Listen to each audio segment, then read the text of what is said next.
guys, it's Benjamin with Benjamin Exotics, and in today's video I want to talk to you guys about and do kind of a little rant on some of the more cheap Reptile thermostats that you see available, mostly things that are under like $50, you know, so we're talking like the Zilla, I believe Zoomed has one out as well. You even have like your Jump Start, which is made for like plants and stuff, and then I believe there's an Inkbird that's right around $50. All those kind of cheaper thermostats that are basically the on and off type. So this is something that is going to be a little bit, I don't want to say controversial, but I see some people using these completely incorrectly. I want to give you guys a few tips on how I believe you should properly use a thermostat just like this. So this is your basic, you know, on-off thermostat. This is made by Zilla, and again, you know, basic thing, you have like your on and off that shows you when you have power.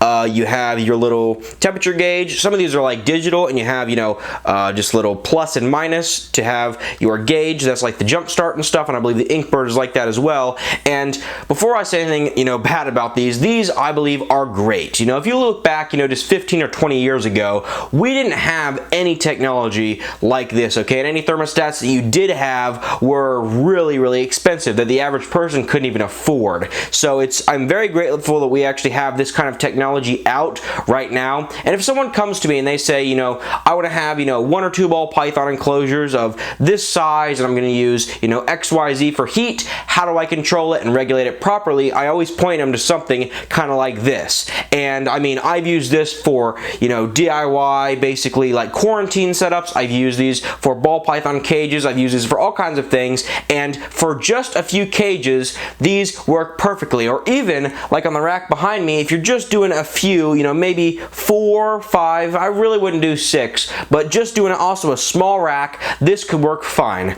However, for whatever reason, whether it be to cut down on cost or because people just don't want to invest in something a little bit higher, people are misusing these a lot. I see lots of people nowadays using these to do like an entire rack. So think about a rack like of ball pythons, for example, of like the 41 quart for the adults, a rack that goes from the floor to the ceiling, and they're using one of these to manage that rack. This is the first thing that I would say you should never want to do, okay? I've done lots of tests on this, so I have pretty accurate information.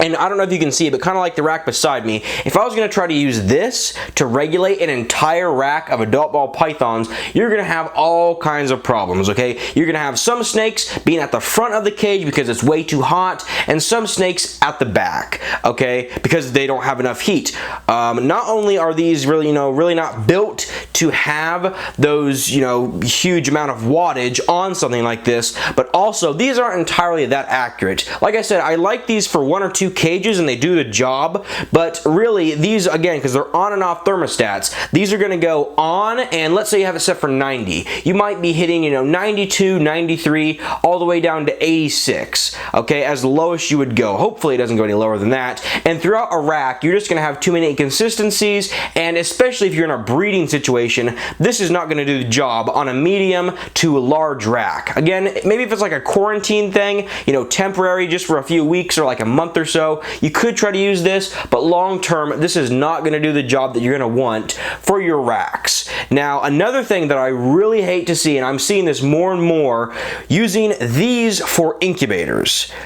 Do not do this. This is, in my opinion, this is just absolutely horrible. One of the worst things you could do when you're incubating like ball python eggs, blood python eggs, things like that. So this thermostat is an on and off. Now that means that when we set the temperature on this gauge, okay, it's not actually going to basically make the heat pad or the heat tape that temperature. What that is telling you is that when the heat tape, heat pad, whatever it is, gets to that temperature, it's going to turn it off, and then if it gets too low, it'll turn it back on, okay? That's what this does. So when we take something like an incubator, right? It could be a big one, could be a small one. Whatever you're using, if it's DIY or professionally made, there's going to be some sort of insulation or some sort of, you know, material that's going to want to keep the heat in that incubator. Hopefully, if you're using one that's, you know, proper, whether it be, like I said, DIY, could be a refrigerator, freezer, even a cooler.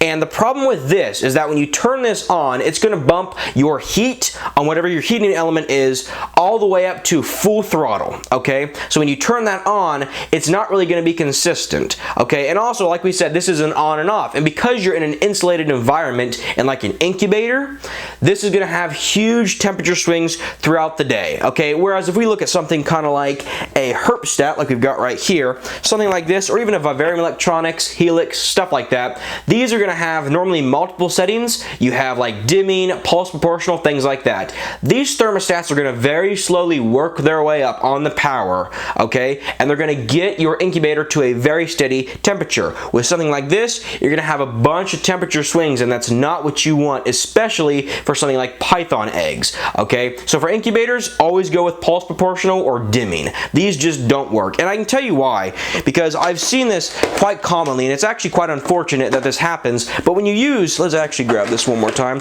when you use something like this for an incubator, okay, and throughout the day you have all these temperature swings, you're going to have more dead babies. And I also see this in ball pythons, especially problems with the eyes, okay? I see it all the time. I'll go to, you know, a reptile show or something like that, and you see a vendor could have 10, 50, 100 snakes, whatever it is, and you go through and you start seeing with one specific breeder commonly, you'll see a ball python that has like one big eye and then one small eye, or two small eyes, or sometimes bulging eyes, all kinds of different stuff. And then when you look at their incubator setup, they're using something like this. For python eggs especially, during that really crucial time of development, when you have these temperature swings going crazy throughout the day and you don't have something like dimming or pulse proportional, you get these kind of problems, okay? We're talking about increased amount of kinking, just dead babies in general, problems with development, and I really see this a lot with the eyes. Now, when you have this problem with the eyes, with one being big and one being a little bit smaller, it doesn't really,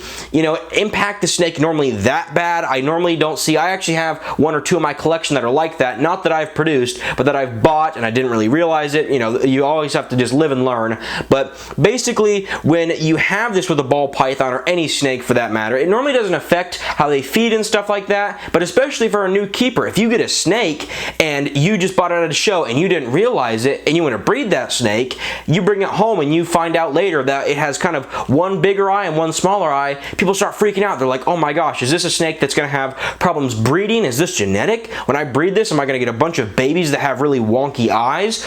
Or even worse, someone looks at it and goes, oh my gosh, my snake's eye is shrinking, my humidity must be wrong, my heat must be wrong, my care must be wrong. And when they go online, there's no answers, and that's when panic can really set in. So producing animals that have, you know, just any kind of deformity like that is really not what you want to do, and it's a problem you run into with these guys a lot, okay? This is not something that's like uncommon. Go to any reptile expo that has people using these. You will find ball pythons with, you know, different eye shapes. I guarantee it. I've seen it so many times at different expos. So again, if you are using this for an incubator, never, ever, ever use something like this. And not only that can you get deformities, but you have to remember, every time you open that incubator and that air gets dispersed, okay, and the temperature in your incubator changes a little bit, this is going to kick it up to full throttle. So every time you open that incubator, even if this is set for like 90, because you're working in an insulated environment, you can get temperatures as high as like 100, 102, 105,